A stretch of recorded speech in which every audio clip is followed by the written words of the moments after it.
All right, cumulative review 3.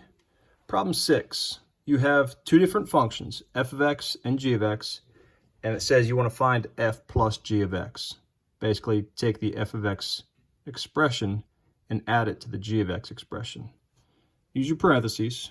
Here's f of x plus the g of x, and then you're just combining like terms, x squareds with x squareds, x's with x's. The constant was by itself, so just drop that down.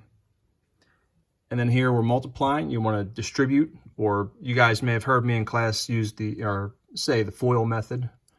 So we distribute 4x times x and 4x times 2. We get these answers.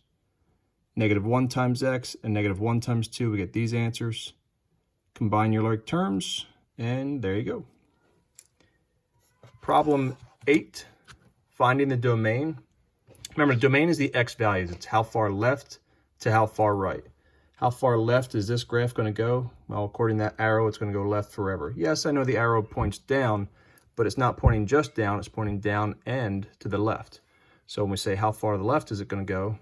Forever to negative infinity. And how far to the right? Forever to positive infinity. Problem 9. All right. This is one of those when in doubt, draw it out problems. You got a rectangle, so we draw a rectangle. Has a length of 7 feet longer than its width. We do not know the width, so we just apply a W for width. But how do we write 7 feet longer than that? Take the width measurement and add 7 to it, so W plus 7. So this is the expression that represents your length, and this represents your width. Well, how do we find the area of a rectangle? Length times width, meaning that we just multiply these two expressions together. And we come up with this. W times W, W squared. W times 7 is 7W. 10 and 11. All right, simplifying. Anytime you see a negative on the inside of the radical, that's letting you know that you have an imaginary solution or imaginary answer, imaginary number. Just simply drop the negative and pull an I out front.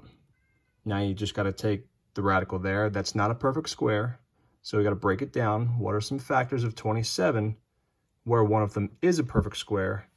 And that will be 9 and 3 because 9 is a perfect square. What's the square root of 9? 3. That answer gets pulled out front with the I that's out there. So that's where this 3i came from. The other radical that's not a perfect square, that just stays where it is. All right. What are the solutions to the system? First thing you want to do if you have a TI calculator is rearrange this into its standard form. If you're using Desmos, you do not need to rearrange this. All right, you can just type this into Desmos exactly the way you see it written, and this one as well. Type in both equations, and then when it graphs, remember that finding the solutions to a system means that you're trying to find the intersections. In this case, you have a quadratic and a linear, so you could potentially have two solutions, one solution, or no solutions at all if they don't even intersect. In this case, when we graphed it, we had two solutions. And problem 12.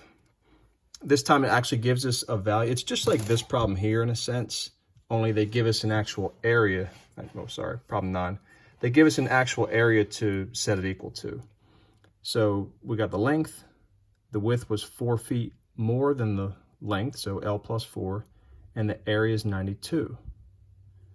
So we follow those steps of length times width, multiply those two together, set it equal to the area, and I don't have to go any further from here. I can type this into Desmos. Just keep in mind that you want to use X instead of an L.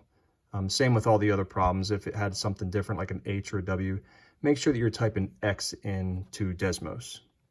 All right, when you type this in, you're going to get some solutions. A line's going to cross through the X-axis, possibly at 2 locations. Keep in mind that you're talking about a measurement here, so you want to use the positive answer. All right. Whenever you find that, it's going to represent your L. All right, X came out to be 12, so therefore the length is 12.